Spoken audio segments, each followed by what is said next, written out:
அன்பான மக்களே, பண்பான மக்களே, உங்களுக்காக நாங்கள் போராடுகிறோம், அடக்குமுறைக்கு எதிராக கிளம்பி எழுங்கள் என்று இஸ்ரேல் கூறிக்கொண்டிருக்கிறது. ஈரானிய மக்கள் மீது ஏதோ கரிசனையோடு பேசுவது போல ஈரானை தன்னுடைய கையுக்குள் கொண்டு வர வேண்டும் என்பது அமெரிக்காவுடைய திட்டம்.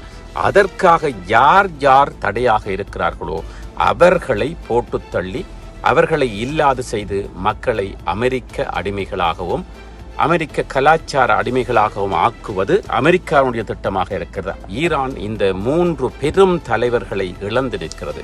அடுத்ததாக யாரை குறிவைத்திருக்கிறார்களோ, எப்பொழுது அவரை போட்டு தள்ளுவார்களோ. வணக்கம் லங்காஃபர் ஊடக நேயர்களே, மீண்டும் ஒரு சிறப்பு செய்தியோடு சந்திக்கின்ற இலங்கையா. இந்த செய்தி ஈரான் தொடர்பான செய்தியாக இருக்கிறது.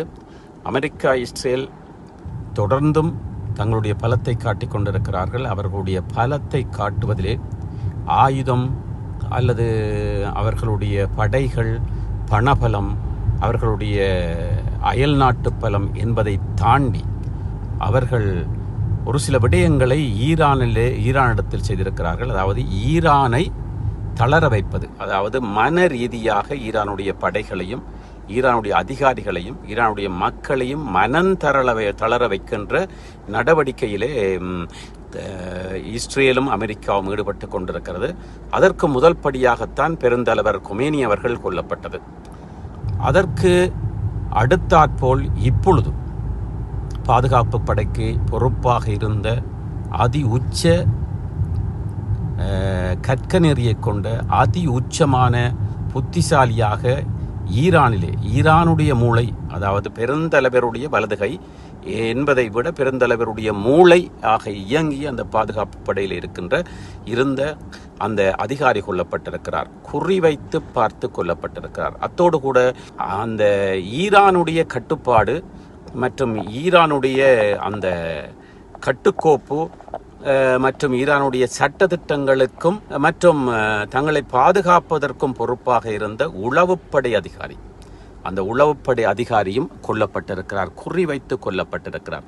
இங்கே நாங்கள் பார்க்கின்ற விடயம், அமெரிக்காவோ இஸ்ரேலோ தங்களுடைய பலத்தை காட்டுவதை விட அவர்கள் இவர்களை பலவீனமாக்குகின்றார்கள். அதாவது இவர்களை பலவீனமாக்குவதற்காகத்தான் மூளை, வடதுகை என்று பல விடயங்களை அகற்றிவிட்டால் ஒரு உடல் வேலை செய்யாது, உடல் அசையாது, ஒரு பிண்டமாகவே நடமாட வேண்டிய கட்டாயம் ஏற்படும். இப்பொழுது ஈரான் இந்த 3 பெரும் தலைவர்களை இழந்து நிற்கிறது. அடுத்ததாக யாரை குறிவைத்திருக்கிறார்களோ, எப்பொழுது அவரை போட்டு தள்ளுவார்களோ அல்லது எப்பொழுது அவர் என்று கூறுவதை விட அவர்களை அல்லது ஈரானுடைய அந்த அடுத்த கட்ட நடவடிக்கை, அதாவது அமெரிக்காவுடைய திட்டம் ஈரானை தன்னுடைய கையுக்குள் கொண்டு வர வேண்டும் என்பது அமெரிக்காவுடைய திட்டம். அதற்காக யார் யார் தடையாக இருக்கிறார்களோ அவர்களை போட்டு தள்ளி அவர்களை இல்லாது செய்து மக்களை அமெரிக்க அடிமைகளாகவும் அமெரிக்க கலாச்சார அடிமைகளாகவும் ஆக்குவது அமெரிக்காவுடைய திட்டமாக இருக்கிறது. அதற்காகத்தான் அடிக்கடி அன்பான மக்களே, பண்பான மக்களே, உங்களுக்காக நாங்கள் போராடுகிறோம், அடக்குமுறைக்கு எதிராக கிளம்பி எழுங்கள் என்று இஸ்ரேல் கூறிக்கொண்டிருக்கிறது. ஈரானிய மக்கள் மீது ஏதோ கரிசனையோடு பேசுவது போல பல தடவைகள் நெதன்யாகு அவர்கள் கூறியிருக்கிறார்கள் இந்த வார்த்தையை. அந்த வகையில் நாங்கள் பார்க்கின்ற பொழுது இப்பொழுது 3வது தலை என்று கூறுவதை விட உடலிலே இருக்கின்ற 3வது முக்கியமான பாகங்களை ஈரான் உடலிலிருந்து அகற்றியிருக்கிறது அமெரிக்காவும் இஸ்ரேலும்.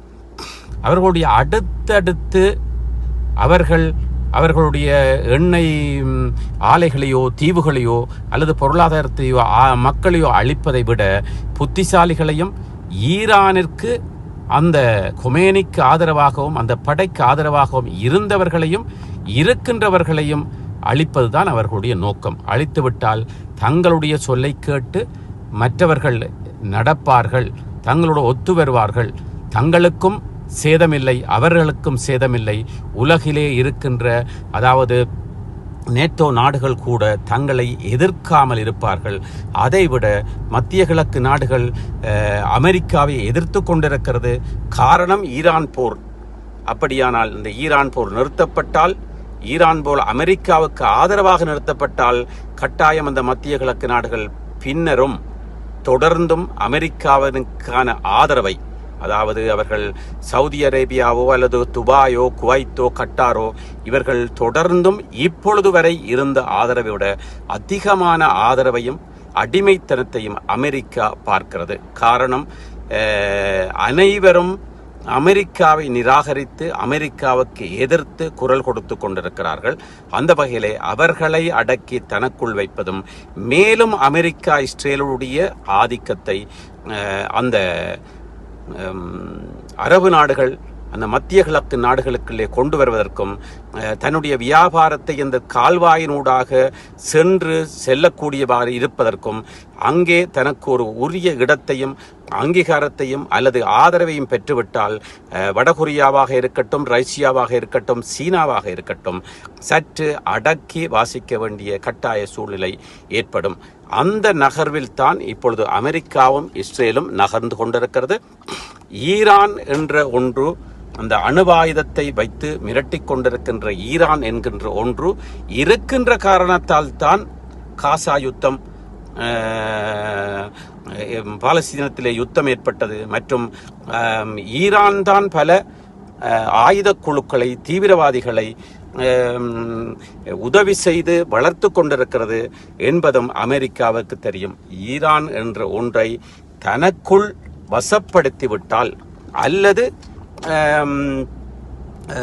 அந்த ஈரானை தான் கைப்பற்றிவிட்டால் நிச்சயமாக அமெரிக்காவுக்கு பெரும் வெற்றியாக, இலவச இணைப்பாக அனைத்து நாடுகளும், ஏன் பெரும் தீவிரவாதிகளாக இயங்கிக் கொண்டிருக்கின்ற அமெரிக்காவுக்கு எதிராகவும் இஸ்ரேலுக்கு எதிராகவும் தீவிரவாதமாக இயங்கிக் கொண்டிருக்கின்ற அந்த எதிரிகளையும் அடக்கிவிடலாம், அழித்து விடலாம் என்ற ஒரு திட்டத்தோடு இப்பொழுது ஈரானுடைய புத்திசாலிகளை, ஈரானை கட்டியாளுகின்ற, ஈரானை நடாத்துகின்ற அந்த பெரும் தலைவர்களை மற்றும் பெரிய பெரிய அதிகாரிகளை பலரை போட்டு தள்ளிவிட்டார்கள். நிச்சயமாக அமெரிக்கா ஒரு கரை காணாமல் விடாது என்பது திட்டவட்டமான உண்மையாக இருக்கிறது. காரணம், இஸ்ரேலால் அந்த 3 தலைகள், அதைவிட பல அதிகாரிகளும் கொல்லப்பட்டிருக்கிறார்கள்.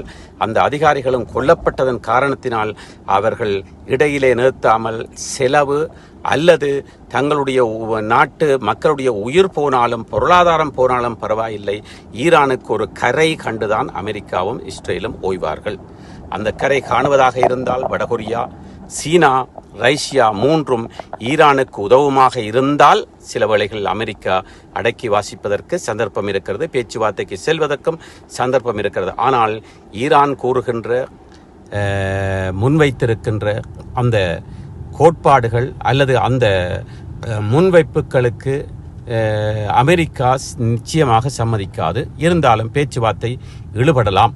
ஆனால் அமெரிக்காவோ இஸ்ரேலோ இவ்வளவு தூரம் செய்துவிட்டோம், இனி அந்த ஈரானை தங்கள் கைவசம் வைத்திருப்பதன் ஊடாக அனைத்து மத்திய கிழக்கு நாடுகளையும் தாங்கள் கைவசத்தில் வைத்துக் கொள்ளலாம். அதனால் பெரு இலாபத்தை இஸ்ரேலுக்கு மாத்திரமல்ல அமெரிக்காவுக்கும் கிட்டும் என்பதனால் அவர்கள் எதையும் இழக்க தயாராக நின்று போராடி கொண்டிருக்கிறார்கள். பெரும் தலைவர் இறக்கும் பொழுதே அவரோடு இணைந்து இருந்த பல அதிகாரிகள் கொல்லப்பட்டிருக்கிறார்கள். இதுவரை இஸ்ரேலாலோ அல்லது அமெரிக்காவாலோ உரிமை கோரப்படாத எத்தனையோ அதிகாரிகள் கொல்லப்பட்டிருக்கலாம். இனி அடுத்தடுத்து பெரிய பெரிய தலைகளை 1-2 போட்டு தள்ளிவிட்டார்களாக இருந்தால் நிச்சயமாக ஈரான் அமெரிக்காவுக்கு ஒரு அடிமையாகவும் அல்லது நண்பனாகவும் மற்றும் இஸ்ரேலுக்கு நண்பனாகவும் ஆகிவிட்டதன் பிற்பாடு அமெரிக்காவிற்கு அங்கே தடையாக இருந்த அனைத்தும் தடை விலகி அமெரிக்கா ஒரு புதிய அமெரிக்காவாக அவதாரம் மத்திய கிழக்கு நாடுகளிலே இருக்கின்ற நாடுகளுக்குள்ளே அதிகாரத்தை ஊன்றிக்கொள்ள அது எத்தனித்துக் கொண்டிருக்கிறது. நிச்சயமாக அது நிறைவேறும் போன்று தெரிகிறது. தொடர்ந்தும் நாங்கள் இணைந்திருங்கள். தொடர்ந்தும் நாங்கள் இருந்து பார்ப்போம் அடுத்த நடவடிக்கைகள் என்ன நடக்கப் போகின்றது என்பதை. நன்றி, வணக்கம். இலங்கையில் சுவிட்சர்லாந்துல வீடு வாங்க போறீங்க, இல்ல ஆல்ரெடி உங்களுக்கு அங்க வீடு இருக்குன்னா இந்த வீடியோ உங்களுக்காக தான். ஸோ ஸ்கிப் பண்ணாம ஃபுல்லா பாருங்க. ஒரு மனிதனுக்கு வீடு அப்படிங்கிறது ரொம்பவே அத்தியாவசிய தேவை. அத்தியாவசிய தேவைகள்ல முக்கியமான பங்கு வகிக்கிறதே இந்த வீடு தான். ஸோ அப்படி வீடு வாங்குறது, விற்கிறது, இது சம்பந்தமா உங்களுக்கு இருக்கிற நிறைய ப்ராப்ளத்துக்கு சொல்யூஷன் தர ஒரே இடம் தான் உங்கள் செல்வாசர்க். Your future our vision. இப்போ சுவிட்சர்லாந்துல வீட்டோட வட்டி விகிதத்துல நல்ல மாற்றம் வந்திருக்கு, நிறைய குறைஞ்சிருக்கு. ஸோ நீங்க ஏதாவது அக்ரிமெண்ட் போட்டு வச்சிருக்கீங்கன்னா இப்பவே அதை ரெனிவல் பண்ணி மாற்றி வச்சுக்கிட்டீங்கன்னா உங்களுக்கு நிறைய ப்ராஃபிட்ஸ் இருக்கும். ஸோ இது சம்பந்தமா உங்களுக்கு ஏதாவது அப்டேட்ஸ் வேணும், இந்த மாற்றத்துல உங்களுக்கு ஏதாவது டவுட் இருக்கு அப்படின்னா மறக்காம ஸ்கிரீன்ல தெரிய நம்பர் கால் பண்ணுங்க. சுவிட்சர்லாந்துல நீங்க வீடு வாங்கணும் இல்ல வீடு விற்கணும், அந்த மாதிரி ஏதாவது உங்களுக்கு தேவைகள் இருந்தா மறக்காம எங்களை காண்டாக்ட் பண்ணுங்க. உங்களோட எல்லா தேவைகளையும் உங்க ஃபேமிலியில ஒரு மெம்பரா இருந்து நாங்க பார்த்து பண்ணி கொடுப்போம். இது உங்கள் செல்வாசர்க். இச்செய்திகளுக்கு பிரதான அனுசரணை செல்வாசோக் இமோபிலியன், சுவிஸ் நாட்டில் முன்னணி நிறுவனம். தொடர்புகளுக்கு 0795146428. வீடு வாங்க, வீடு கட்ட, வீடு திருத்த மற்றும் வீட்டுக்கடன். Your future our vision. இது போன்ற மேலும் பல முக்கிய சுவாரஸ்யமான செய்திகளை அறிந்து கொள்ள லங்காஃபோ யூடியூப் சேனலை சப்ஸ்கிரைப் பண்ணுங்கள். எமது செய்திகள் உடனடியாக கிடைக்க பெல் பட்டனை அழுத்துங்கள். அத்தோடு எமது செய்திகளை மற்றவர்களும் பார்வையிட ஷேர் செய்யுங்கள். நன்றி.